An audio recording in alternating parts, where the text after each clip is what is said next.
Tous les jours, nous consommons du café, du sucre, des céréales, du chocolat. Nous nous habillons. Quel est le point commun à tous ces biens que nous utilisons? Essayez de trouver. Vous ne voyez pas? Les matières premières. Oui, la plupart des matières premières qui composent nos biens de consommation sont importées. Le sucre, les céréales, le cacao. Vous avez déjà vu un cacaotier pousser en Suisse, vous? C'est là qu'intervient le commerce international des matières premières. Son rôle?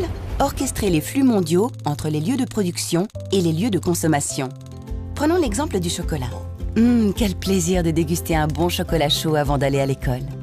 Eh bien, pour qu'il ait un goût constant, pour que nous puissions le savourer en toute saison, cela commence d'abord par une rencontre, celle d'un négociant avec un producteur. Véritable expert, le négociant va dégager des profils aromatiques, estimer la qualité et choisir le cacao le plus approprié pour les consommateurs. En fonction des demandes du marché, il va participer à des projets de développement, comme améliorer la qualité des plantations, rénover des habitations, construire des écoles. Ainsi, le négociant est un véritable trait d'union entre les producteurs et les consommateurs. Saviez-vous que 90% de la production mondiale de cacao provient de petites fermes de moins de 5 hectares? Et que près de 6 millions de personnes en bénéficient et en vivent? Mais le rôle du négociant ne s'arrête pas là. Il s'occupe aussi du stockage, du transport, tout en faisant face à de nombreux risques sur la qualité des produits, les aléas climatiques, les fluctuations des prix ou des taux de change.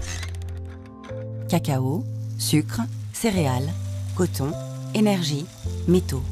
En Suisse, ce sont 520 entreprises qui travaillent dans le commerce des matières premières, un secteur d'activité qui emploie plus de 35 000 personnes.